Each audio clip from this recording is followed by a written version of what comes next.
Hello, good morning mga ka-agri. Welcome back to my videos, my channel Agri Kalikasan, Facebook. Andito po ako ngayon sa umaga dahil na hindi na po ako makapag-farm kasi nagkasakit ako.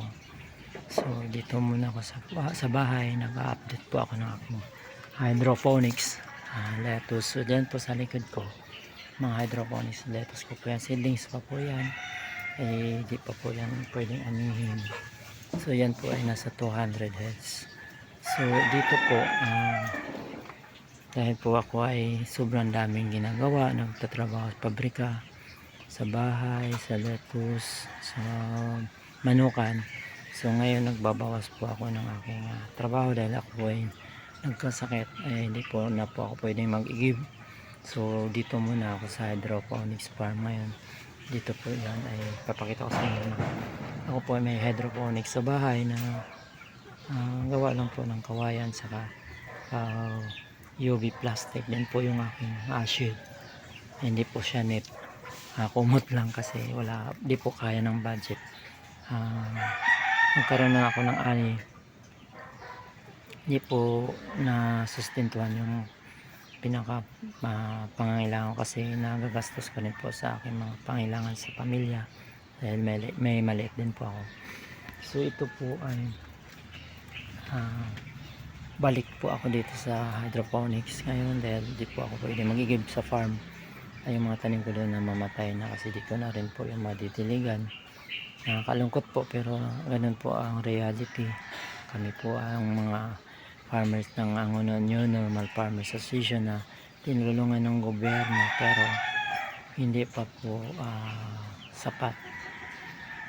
Hindi pa po naging sustainable po yung aming pananim kasi kami po ay kasamaang palad ay ang aming lawa ay natambakan na po.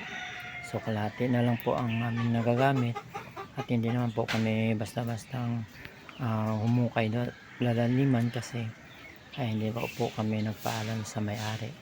So napakahirap po namin magpaalam doon kasi hindi po namin nakakausap yun siguro dahil nga kami ay nakikihiram lang sa aming taniman. Kami po ay nagtsatsaga lang. So ngayon dahil sa tsaga namin hindi pa po kami stable, kaya nag back to basic kami na ito yung pinag-umpisahan kong hydroponics bago ako nag farm ay tuloy-tuloy pa rin kahit paano nakapag-ani ako. So dyan sa likod ko mayroon din po ako dyan anihin na kasi konti lang. So yan ay over na rin po sa edad, malapit na magbulaklak pero no worries po kasi yan ay maipapakain ko rin naman sa aking organic chicken dyan po sa likod. Dyan po yung karugtong ng aking farm, ang organic chicken layer po. So ngayon ipapakita ko sa inyo yung aking pinaka harap.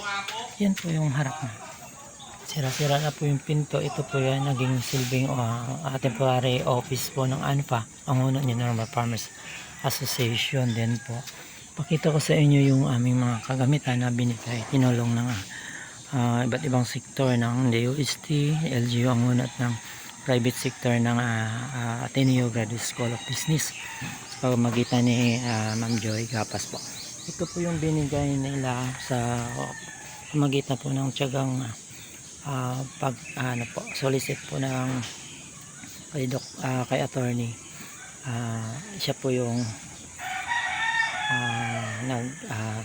sumikap po nito para ma-handog sa amin ang Ateneo Graduate School of Business na tangke. Ito ay 1,000 liter, di pa po namin nagagamit kasi ito po ay kailangan pa po matibay na pundasyon doon sa farm. Hindi po namin ito basta-basta maikabit doon, baka mawala, at saka yung wala pa pong approval na may-ari, din na po namin to, di pa po namin ito napaalam. So ngayon papasok tayo sa loob para makita yung ating mga tsura ng ating office, din yung mga tools na binigay na nakatambak lang. So dito po ayan po ay mga organic fertilizer ko kasi kami organic farming kami, at saka yung ito naman po yung ating water farm. saka yung mga, ito po yung aking sprayer. So yan po yung aming kartilya, mga hose na ito po yung nakabaon sa alawa, inuwi ko rin muna. Tapos yung sobrang dami pong mga tools na binigay ng DOST, local government ng Angono at ng private sector ng Ateneo Graduate School of Business. Ito po yung naka-imbak na gamit, napakarami po dyan, yung nakabalot ng plastic at grass cutter po. Hindi po naka-imbak dito lahat, nandun po sa dating presidente na si Tatay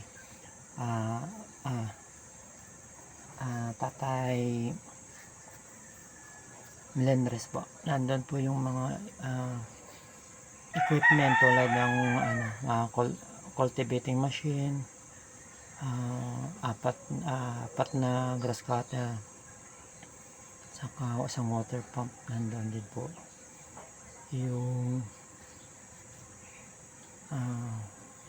mga ibang tools nandito na sa akin kasi ako na po ngayon ang naging presidente ng ANFA. Tapos sa taas mayroon pa po tayong buta at yung mga sira-sira ng sira-sirang mga sprayer. So ito po yung may mga naka-imbak po dyan mga maliliit na tools.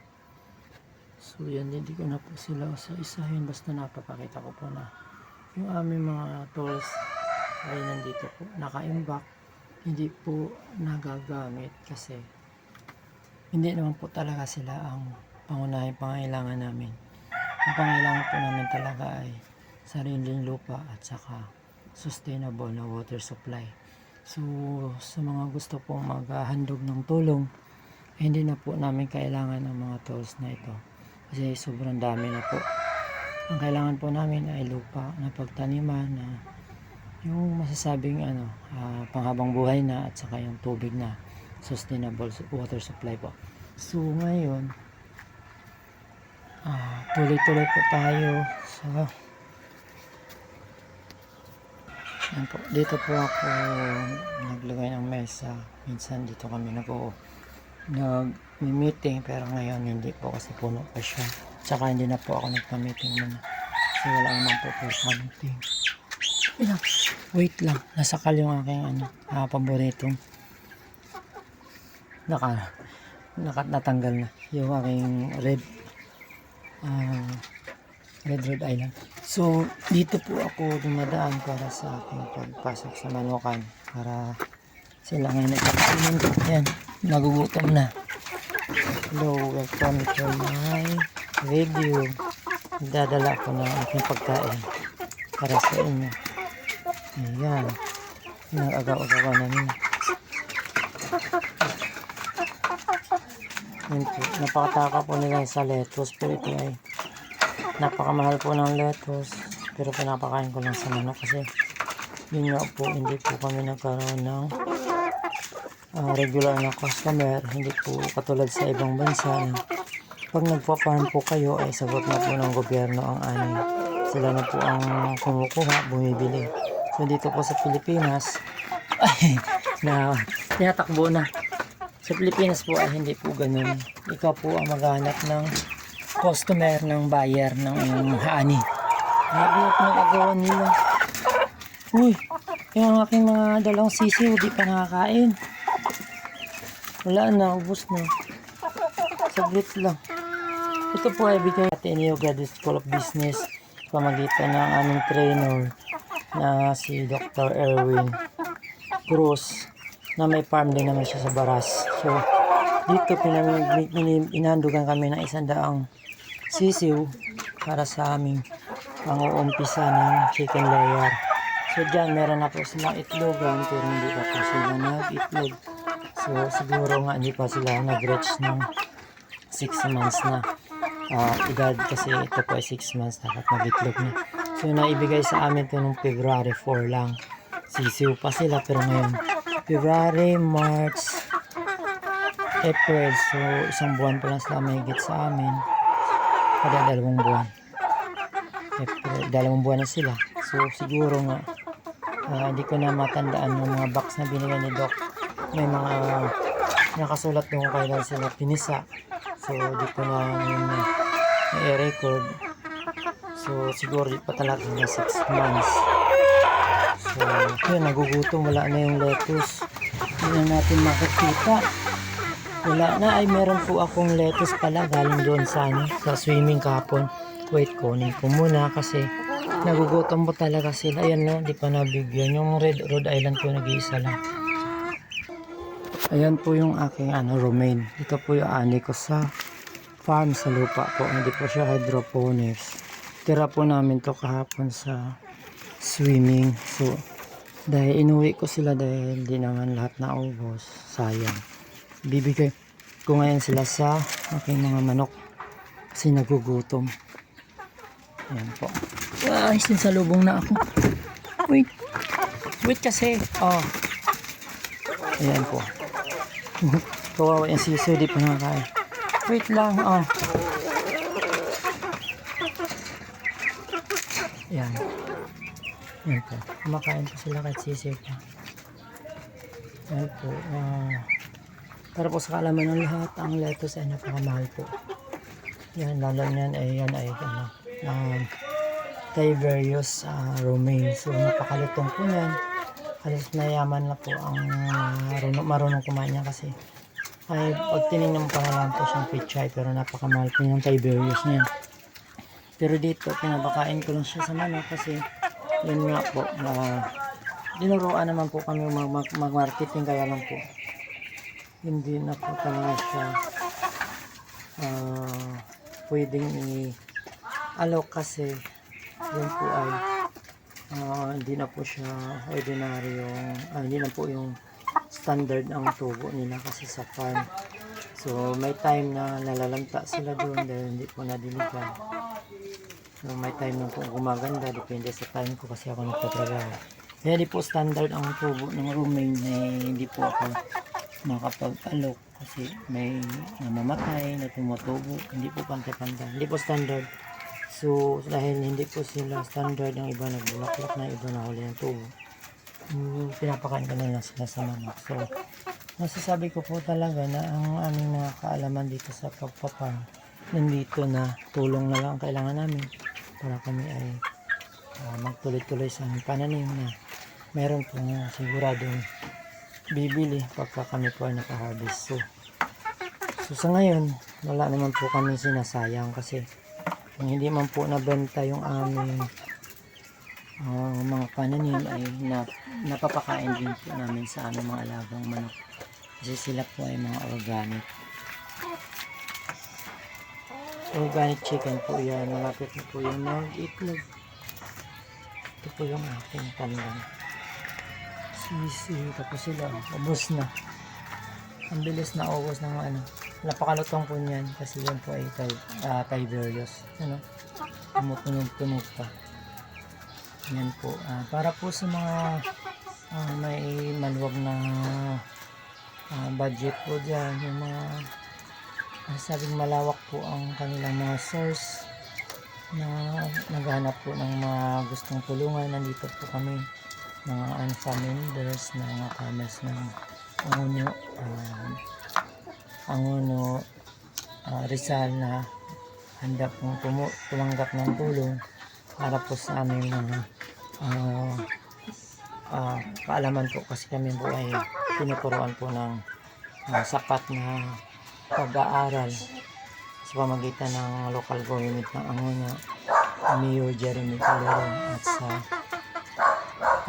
yun po talaga ang tumulong sa amin yung DOST Department of Science and Technology ng Rizal chapter na sa pamagitan ni Sir Nanding Ablasa po, ang Provincial Director, at sa pamagitan ng tulong ng mga kalagasan Director na si Ma'am Amelie Talagsit po, at saka sa aming organizer na sa kasalukuyan ay busy po siya sa kanyang kasi masasabi po kailangan po niyang kumita sa kanyang pansarili. So kami po ay lubos na nagpasalamat sa mga tumulong. Kaya lang ay need pa namin ng tulong talaga na masasabi namin ay pundasyon sa pagbuo ng aming farm, na sariling lupa ang kailangan namin at ang sustainable water supply. So yan lang po. Yan po. Wala na po yung romaine, ubos na. So meron pa naman ako diyan ibibigay. Ito po ay uubusin ko para sa kanila kasi hindi po tayo magsasayang ng biyaya. Biyaya po ng langit ito na napapatubo namin kahit hirap sa tubig. Ay ito po ay nagkasakit na nga po ako sa kaigib para dito, tapos hindi po tayo magsasayang ng biyaya. So ang iba po dyan muy sa mga palengke ng lanta na, pero dito sariwang sariwa na inaani namin, pinapakain lang sa manok. Yan po napakalutong po niyan. Hindi ka po makakabili niyan sa palengke ng ganyang kasariwa. Dito po pinapakain lang namin sa manok dahil po ay hindi pa po kami natulungan sa pagmamatik.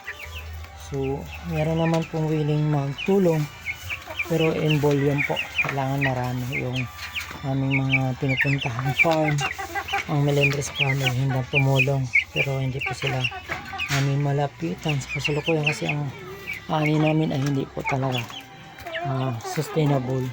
Kung ano lang po ang kaya namin diligan. So thank you very much sa mga handang tumulong at sa mga kahit hindi tumulong at nagtangkilig sa aking mga videos, at sana ay kahit ay magka-interest din po na matuto sa mga ginagawa namin, ay handa po kami magturo at tulungan po rin kayo.